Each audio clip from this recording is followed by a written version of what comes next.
15ই জানুয়ারি বন্ধুরা ওপেনিং হতে যাচ্ছে।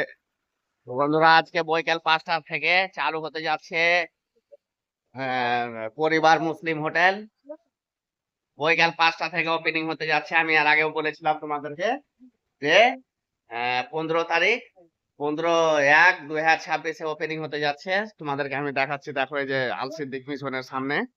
এটি হলো ডিডিএইচ রোড, আর এটি হলো বাস কৃষি মান্ডির এই মোড়টা, এই যে আল সিদ্দিক মিশনের সামনে একবারে এই যে পরিবার।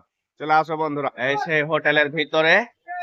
হ্যাঁ, এই দেখতে পাচ্ছ কি অবস্থা বন্ধুরা, এখানকার সৌন্দর্য মানে বলে বোঝানো যাবে না। এটি হোটেল, মুসলিম হোটেল। আজকে অফার আছে, প্রত্যেকটি খাবারে 20% ছাড় আছে। ফ্যামিলি নিয়ে আসতে গেলে এখানে পার্সোনাল একটি রুম করা আছে, সেটা সুন্দরভাবে ফ্যামিলি নিয়ে খাওয়া যাবে। রুমের ভিতরটা এটা পার্সোনাল, ফ্যামিলি নিয়ে এসে সুন্দরভাবে খাওয়া দাওয়া করতে পারবে। প্রত্যেকটি খাবারের উপরে 20% ছাড় আছে। পুরো টোটালটাই সবকিছু অ্যাভেলেবেল। আজকে বৈকাল 5টা থেকে ওপেনিং হতে যাচ্ছে। এদিকে দেখতে পাচ্ছ এটা বাথরুম, মানে টয়লেট বাথরুম সবকিছুর ব্যবস্থা আছে। তো বন্ধুরা অবশ্যই চলে আসো সবাই।